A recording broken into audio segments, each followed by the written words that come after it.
ಬೆಳಗಾವಿಯಲ್ಲಿ ರಸ್ತೆ ಅಪಘಾತಗಳ ತಡೆಗೆ ಮತ್ತು ಬೈಕ್ ಸವಾರರ ಸುರಕ್ಷತೆಗಾಗಿ ಬೆಳಗಾವಿ ಪೊಲೀಸರು ಮಹತ್ವದ ಹೆಲ್ಮೆಟ್ ಜಾಗೃತಿ ಅಭಿಯಾನಕ್ಕೆ ಚಾಲನೆ ನೀಡಿದ್ದಾರೆ.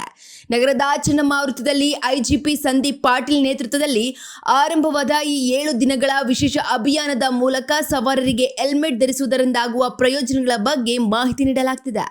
ಕಳೆದ ದಶಕದಲ್ಲಿ ನಗರದ ವ್ಯಾಪ್ತಿಯಲ್ಲಿ 2282 ಅಪಘಾತಗಳು ಸಂಭವಿಸಿ 358 ಮಂದಿ ಮೃತಪಟ್ಟಿದ್ದರೆ ಜಿಲ್ಲಾ ವ್ಯಾಪ್ತಿಯಲ್ಲಿ ಕಳೆದ ವರ್ಷವೊಂದರಲ್ಲೇ 805 ಜನರು ಬಲಿಯಾಗಿದ್ದಾರೆ.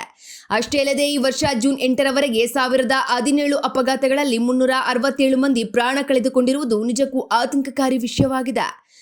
ವರ್ಷಕ್ಕೆ ಸರಾಸರಿ 900ಕ್ಕೂ ಹೆಚ್ಚು ಸಾವು ಮತ್ತು ಸಾವಿರಾರು ಗಂಭೀರ ಗಾಯದ ಪ್ರಕರಣಗಳನ್ನು ಗಮನದಲ್ಲಿಟ್ಟುಕೊಂಡು ಕಮಿಷನರ್ ಭೂಷಣ್ ಬೋರಸೆ ಮತ್ತು ಎಸ್ಪಿ ಕೆ ರಾಮರಾಜನ್ ಅವರು ಸಾರ್ವಜನಿಕರಲ್ಲಿ ಕಡ್ಡಾಯವಾಗಿ ಹೆಲ್ಮೆಟ್ ಧರಿಸುವಂತೆ ಮನವಿಯನ್ನ ಮಾಡಿದ್ದಾರೆ. ಕೇವಲ ರಸ್ತೆಗಳಲ್ಲಿ ಮಾತ್ರವಲ್ಲದೆ ಶಾಲಾ ಕಾಲೇಜುಗಳಲ್ಲೂ ವಿದ್ಯಾರ್ಥಿಗಳಿಗೆ ಸುರಕ್ಷತೆಯ ಬಗ್ಗೆ ಅರಿವು ಮೂಡಿಸುವ ಮೂಲಕ ಅಪಘಾತಗಳ ಪ್ರಮಾಣವನ್ನು ತಗ್ಗಿಸಲು ಪೊಲೀಸರು ಪಣ ತೊಟ್ಟಿದ್ದಾರೆ.